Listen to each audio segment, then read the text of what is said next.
رب اشرح لي صدري ويسر لي أمري واحلل عقدة من لساني يفقهوا قولي أما بعد فأعوذ بالله من الشيطان الرجيم بسم الله الرحمن الرحيم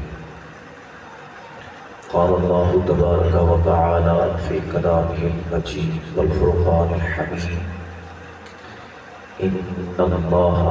وملائكته يصلون على النبي يا أيها الذين آمنوا صلوا عليه وسلموا تسليما اللهم صل على سيدنا محمد وعلى آل سيدنا مولانا محمد بارك وسلم وصلوا عليه الصلاة والسلام عليك يا سيدي يا رسول الله وعلى آلك وأصحابك يا سيدي يا نبي الله الصلاة والسلام عليك يا سيدي يا جد الحسن والحسين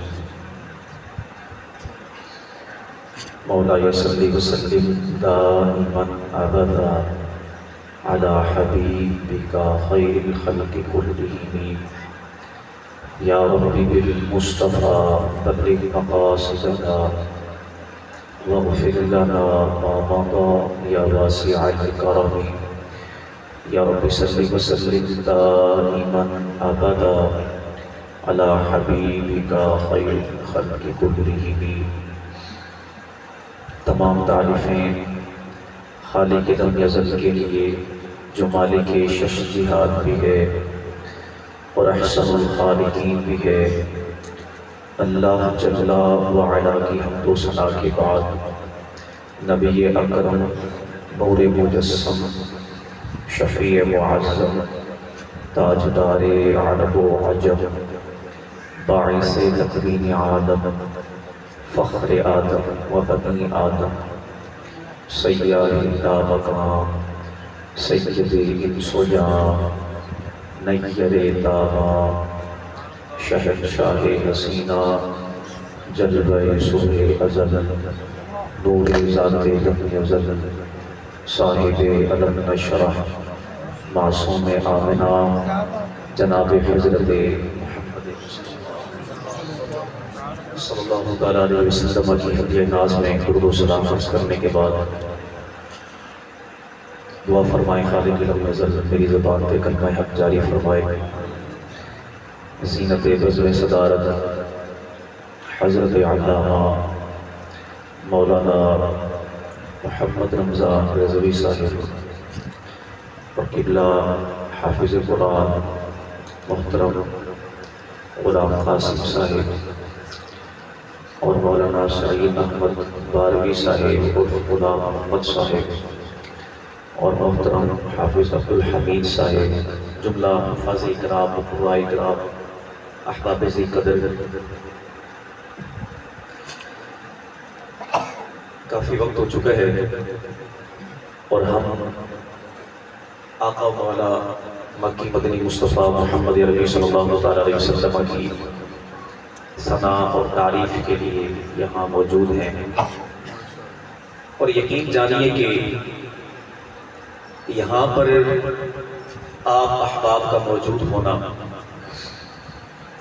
یہ کسی کرامت سے کم نہیں ہے. کوئی بھی نیکی ہے آپ اندازہ کریں اللہ تعالیٰ کی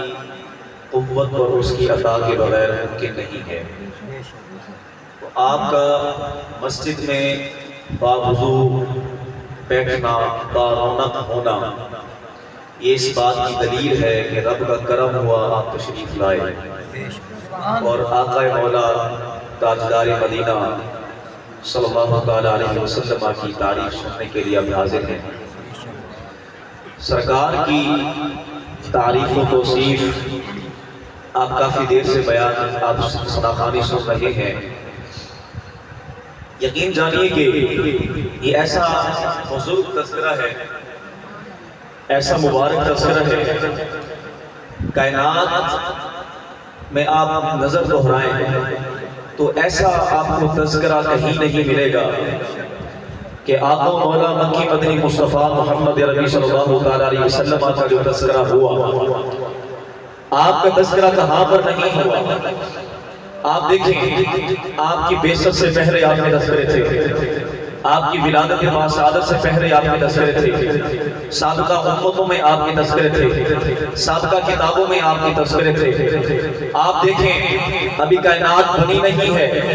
اور آپ کے تذکرے، آپ کے چرچے آسمانوں میں موجود ہیں، جنت میں موجود ہیں۔ ابھی انبیاء علیہ السلام کی روحیں ابھی تخلیق ہو چکی ہے، پھر بھی آپ کے چرچے ہیں، جنت میں حور و غلماں آپ کے گل گا رہے ہیں۔ یہ کیوں ہو رہا ہے؟ آپ اندازہ کریں، کائنات میں کوئی ایسی شخصیت پیدا نہیں ہوئی جس کے اتنے تذکرے ہوتے ہوں، اتنے چرچے ہوتے ہوں، اتنے ان کے جو ہے وہ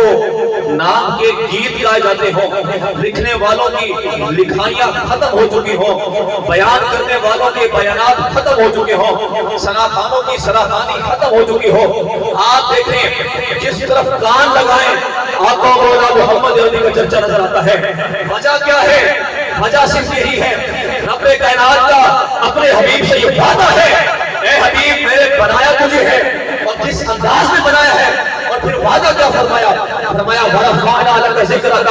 ہم نے آپ کے ذکر کو بلند کرنا ہے، ہر طرف آپ کے ذکر کو پھیلانا ہے، اور فرمایا وَلَلْآخِرَةُ خَيْرٌ لَكَ مِنَ الْأُولَىٰ۔ آپ دیکھیں، آج سے 10 سال پہلے چلے جائیں، 50 سال پیچھے چلے جائیں، 100 سال پیچھے چلے جائیں، آپ کو گلی گلی میلاد نظر نہیں آتا ہوگا۔ اگرچہ میلاد تھا، اگرچہ محافل تھی، یہ یہاں پر لگتے جائیں، یہ آپ کی محبتوں کا بہت شکریہ، اس کا بہت ہوگا۔ میلاد تھا، تذکرے تھے، نعت خوانوں نے نعت خوانی کی، لکھنے والوں نے لکھا، کتابیں پڑھی گئی، لیکن آپ دیکھیں جس انداز میں گلی گلی میں عاشقان مصطفیٰ موجود ہیں، جس انداز میں میلاد النبی کا تذکرہ ہوتا ہے، سرکار کی سناخانی ہوتی ہے، بیان ہوتے ہیں، سرکار کی تعریف ہوتی ہے، یہ بھی رب کا وعدہ ہے۔ فرمایا وَلَلْآخِرَةُ خَيْرٌ لَكَ مِنَ الْأُولَىٰ، اے حبیب آپ کی آمد کے تذکرے،